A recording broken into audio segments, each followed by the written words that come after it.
My fellow Jamaicans, good evening. Many of us would have observed the incidences of industrial action in the public sector last week with concern.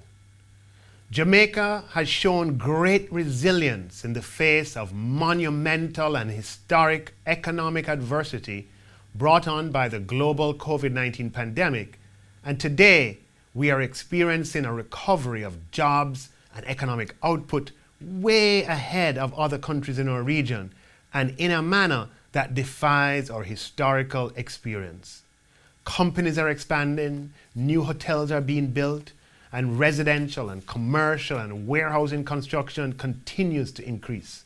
For the first time in living memory, many businesses are actually reporting a shortage in available labor. Jamaica is undoubtedly moving forward, though we still have a long way to go. However, this much needed economic recovery can easily be interrupted and reversed if services are disrupted due to industrial action. Such a reversal would set Jamaica back tremendously, costing jobs.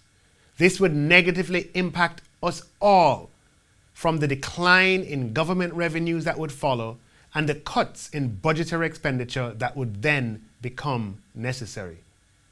Jamaica cannot afford this.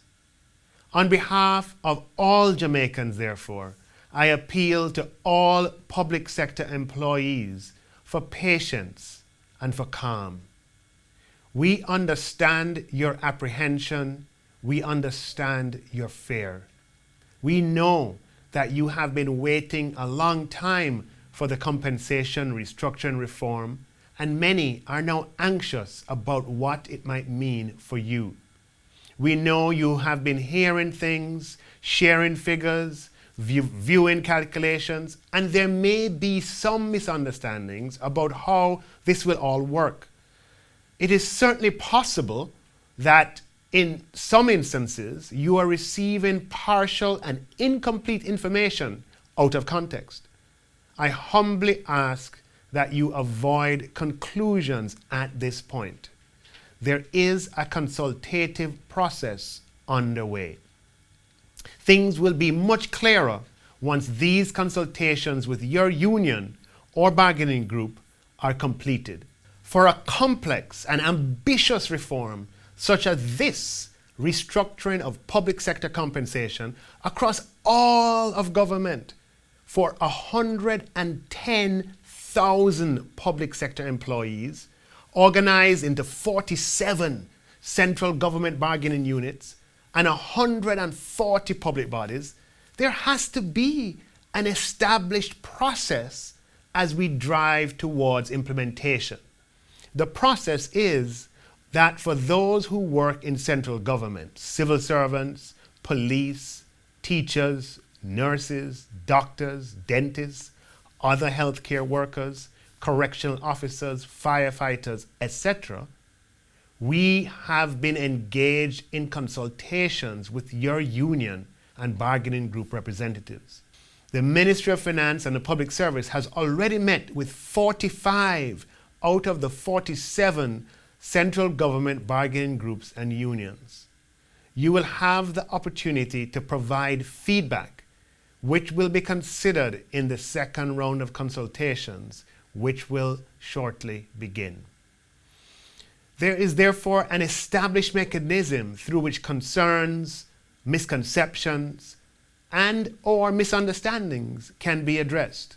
Please take us at our word that no public sector employee will be worse off. Some persons have responded to this assurance with calculations, valid or invalid, that supposedly demonstrate a decline in net pay as a supposed refutation of this assurance. This is misplaced.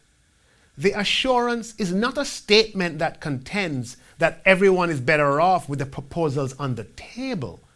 We are aware that in any set of proposals designed to cover 110,000 public sector employees, there could be cases where the proposed changes lead to less net pay. What the assurance instead means, however, is that wherever through reasoned, objective, and data-driven feedback, it can be proven that someone would indeed be worse off, we will work to find a fix. For public sector employees employed to public bodies, I know that you have heard where your colleagues in central government are in receipt of information about the compensation restructuring, and your management and your representatives have not yet been able to tell you when your consultations will begin.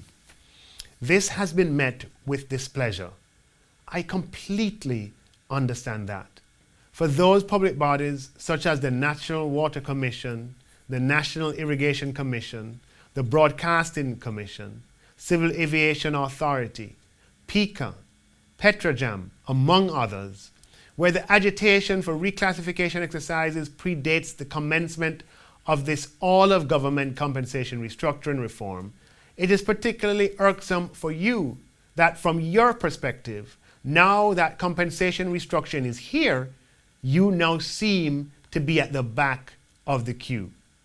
The irony for you is too much to absorb. I understand that too. Given the huge scope of this exercise, however, and its complexity, for better or worse, we decided to conclude with central government first and then engage with public bodies. Given current timelines, we anticipate that engagement with public bodies will occur within the next 6 months, similar to the timeline provided to the NWC. Though this timeline may seem far away, I ask you to consider that such a comprehensive reform with respect to public sector compensation has no precedent in Jamaica. It has never happened before.